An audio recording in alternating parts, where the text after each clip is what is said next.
Bonjour et bienvenue. Alors aujourd'hui, on se plonge dans un paradoxe assez fascinant du monde du trading. Oui, et qui va bien au-delà du trading, je pense. Absolument. Imaginez un peu le tableau. Hein.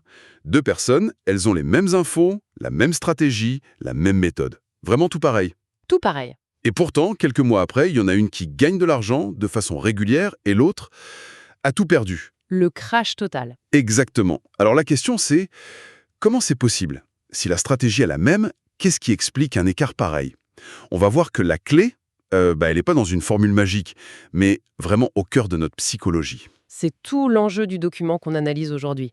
Il met le doigt sur une vérité un peu inconfortable. Ah oui, La vraie bataille, en fait, elle n'est pas contre le marché, elle est contre soi-même. La différence entre ces deux traders, c'est pas l'intelligence, c'est pas la technique, c'est leur cadre mental. L'un est esclave de ses émotions d'accord. et l'autre est serviteur d'un processus. Et nous, notre mission, c'est de décortiquer ça. La discipline, le processus, la maîtrise de soi, on va voir ce que ça veut dire concrètement. Parfait. Alors commençons par le début, par le portrait robot de ces deux traders. Le trader perdant, d'abord. Ce qui m'a surpris, c'est que la source insiste bien. Il n'est pas bête. Non, au contraire, il est souvent très motivé, il bosse des heures. C'est pas un manque d'effort, donc. Pas du tout. Et ça, c'est hyper important. Le problème n'est pas l'intelligence, mais le comportement. On peut être brillant et complètement s'auto-saboter. C'est ça le vrai sujet. Ok, donc il n'est pas idiot. Mais au quotidien, qu'est-ce qu'il fait de travers la source et précise là-dessus? Oui, et c'est très très parlant. Premier point, il est infidèle Infidèle? à sa stratégie.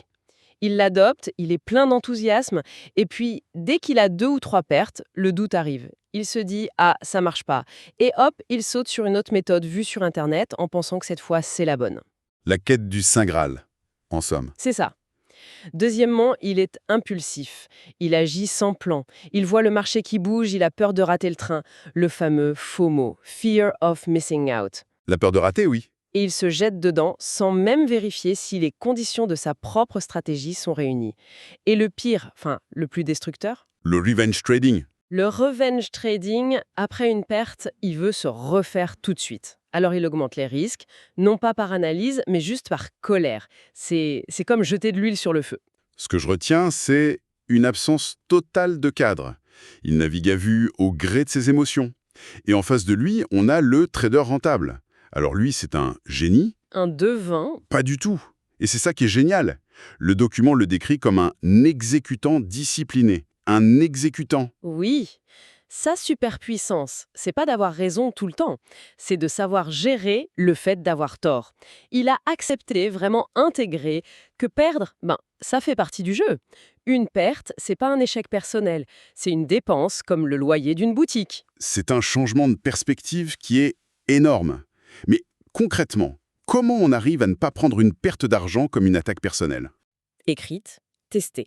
Sa priorité absolue, c'est pas le gros coup. C'est de protéger son capital. Exactement. Il pense comme un gestionnaire de risque, pas comme un joueur de casino qui fait tapis. Et ça mène à une idée assez surprenante du document Azori. Sa plus grande force, Oui. c'est souvent de ne rien faire. Ah bon? S'il ne voit pas les conditions parfaites définies dans son plan, il ne clique pas. Il attend. Des heures, parfois des jours. Le perdant, lui, il a besoin d'action, il se sent inutile s'il n'est pas sur le marché. Le rentable, lui, a compris que l'attente, c'est une position en soi. Et souvent, la plus intelligente. Cette différence est énorme entre l'impulsif qui a besoin d'action et le patient qui maîtrise l'attente. On a l'impression que le vrai combat, il n'est pas sur l'écran en fait. Il est dans leur tête. Exactement, c'est le cœur du sujet. Le trader perdant vit sur des montagnes russes émotionnelles. On a parlé du FOMO, la peur de rater, mais il y a l'inverse, l'euphorie. Après une série de gains, j'imagine. Voilà, il se sent invincible, il a l'impression d'avoir craqué le code, et c'est là qu'il prend un risque énorme et qu'il anéantit tous ses gains. Il passe de la joie à la colère, de la peur à l'excès de confiance.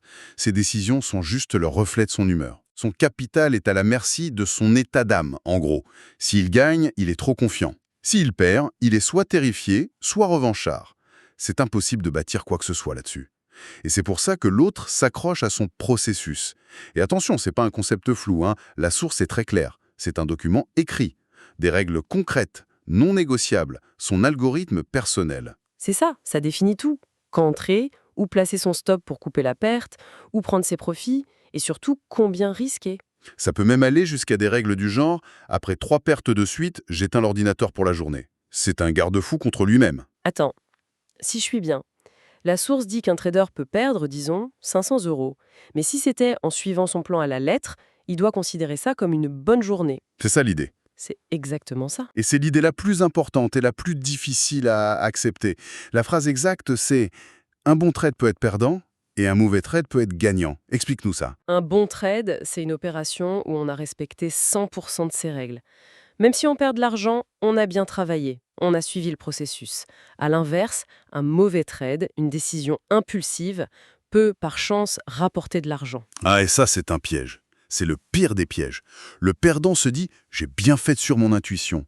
Le rentable, lui, il voit ce gain comme une erreur, une balle chanceuse, parce qu'il sait qu'à long terme, ce comportement mène à la ruine. Il a déplacé sa source de satisfaction. Elle ne vient plus du gain, mais de la qualité de l'exécution. C'est un changement de paradigme complet. On ne juge plus le résultat, mais la méthode. Et en parlant de méthode, il y a un chiffre dans la source qui m'a bluffé. Le 80-20 ? Oui, la stratégie en elle-même, la technique pour savoir quand acheter ou vendre, ça ne représenterait que 20% du succès. C'est très, très peu. C'est le point qui fait le plus mal, surtout aux débutants. Ils passent des années à chercher la stratégie miracle, persuadés que c'est 99% du boulot, alors que non, ce n'est qu'une petite pièce du puzzle. Une stratégie, ça donne juste un avantage statistique, une probabilité, pas une certitude. C'est un peu comme un casino avec la roulette. Il sait qu'il a un petit avantage, il ne sait pas s'il va gagner sur le prochain coup, mais il sait qu'à la fin de l'année, il sera gagnant. C'est l'analogie parfaite, la stratégie c'est ça. Mais ça ne garantit rien sur un seul coup. Donc la question c'est, et si la stratégie c'est que 20%, que sont les 80% restants? Le vrai moteur de la réussite. Oui. Et la source le décompose. Primo, le money management, la gestion du capital. C'est la science de la survie. Secondo, la psychologie et la discipline. Et tertio, la régularité. La capacité à appliquer le plan encore et encore avec la même rigueur. La source donne un exemple chiffré pour illustrer ça, avec une stratégie qui a l'air pas terrible sur le papier. Oui, et c'est une super illustration. Imagine une stratégie qui gagne que 40% du temps. Ça veut dire qu'on a tort 6 fois sur 10. Ça a l'air nul. Plutôt décourageant, oui. Mais si le plan dit que pour chaque euro risqué, on vise un gain de 2 euros, un ratio de 1 pour 2. Alors, faisons le calcul sur 10 opérations. Les 6 pertes coûtent 6 euros. Ok. Mais les 4 gains rapportent 8 euros, 4 fois 2 euros. Le bénéfice net est de 2 euros. Mathématiquement, la stratégie est rentable. Sauf que, pour que ça marche en vrai, il faut que le trader soit capable d'encaisser psychologiquement 6 pertes de suite sans tout jeter par la fenêtre. C'est là que ça coince. C'est précisément là que tout se joue. Et la source le dit clairement. La plupart des gens abandonnent avant que l'avantage statistique ait le temps de s'exprimer. Ils n'ont pas la patience. Exactement. Au bout de la 4e perte, le trader perdant craque. Il dit « cette stratégie est nulle », il la jette et il en cherche une autre. Il est piégé dans cette quête du setup parfait, le truc qui marche à tous les coups. Le rentable, lui, a accepté qu'il n'y a pas de perfection. Sa constance vient de son exécution, pas de sa méthode. D'accord, le diagnostic est très clair, mais ça peut sembler un peu démoralisant. On a d'un côté un profil quasi robotique et de l'autre un profil très humain. Alors, la question pratique, comment on passe d'un camp à l'autre? Est-ce que ça s'apprend? Oui, et ça, c'est le message optimiste du document. Ça s'apprend. Ce ne sont pas des traits de caractère innés, ce sont des compétences. Et les actions proposées sont d'une simplicité presque déconcertante. Ce qui ne veut pas dire qu'elles sont faciles à appliquer, hein. Absolument pas. La première, c'est d'avoir un plan de trading écrit, pas juste dans sa tête. Un vrai document. Pourquoi c'est si important de l'écrire? Parce que l'écrit force la clarté. Et ça crée un engagement. C'est un contrat avec soi-même. Dans le feu de l'action, quand les émotions montent, on peut tordre les règles qu'on a en tête. Un document écrit, posé là sur le bureau, c'est un rappel objectif, un phare dans la tempête. Logique. Ensuite, la règle du risque. Ne jamais risquer plus de 1% de son capital sur une seule opération. Ça semble peu, mais ça change tout, j'imagine. Ça change absolument tout. C'est une assurance vie. Avec une telle règle, il faudrait 100 pertes de suite pour tout perdre, ce qui est quasi impossible. Ça garantit la survie. Et la survie, c'est la condition pour rester dans le jeu assez longtemps pour que les probabilités jouent en sa faveur. Et puis, il y a cette idée de tenir un journal de trading. Pas juste pour les chiffres, mais pour analyser ses propres décisions. C'est pas un exercice d'ego un peu difficile, ça? De devoir écrire noir sur blanc toutes ces erreurs? C'est sans doute l'outil le plus puissant et le plus difficile, oui. C'est se regarder dans le miroir. Le but, c'est pas de se flageller, c'est de repérer des schémas. Tiens, je remarque que je prends toujours des risques le vendredi après-midi, ou je vois que je coupe mes gains trop tôt par peur. Ce journal transforme le trading en une activité d'amélioration continue. C'est un travail de reprogrammation du cerveau, en fait. Oui, pour que le cerveau trouve sa satisfaction, non plus dans le gain, mais dans l'exécution parfaite. La question du soir, c'est plus ai-je gagné de l'argent, mais ai-je respecté mon plan à 100%. Et si la réponse est oui, même avec des pertes, c'est une victoire. Et tout ça nous amène à une conclusion assez drôle du document. Le trader rentable est, en fait, ennuyeux. Totalement. On est loin du cliché du trader de film qui hurle au téléphone. C'est ça. Lui, il ne cherche pas l'adrénaline, il la fuit. Son travail est répétitif, méthodique, presque monotone. Il va pas animer la soirée en racontant sa journée, mais c'est lui qui payera le resto à la fin.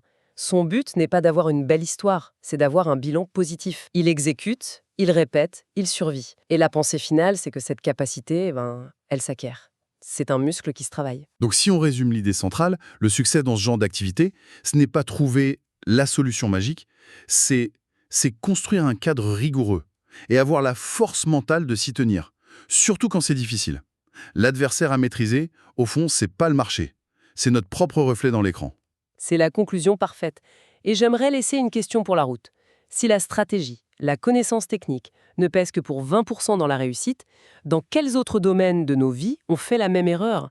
Ou est-ce qu'on passe notre temps à chercher le bon outil, la bonne méthode, le bon régime, alors que le vrai levier, c'est la discipline et la régularité? La vraie performance, c'est peut-être moins dans ce qu'on sait que dans la constance avec laquelle on applique le peu qu'on maîtrise vraiment.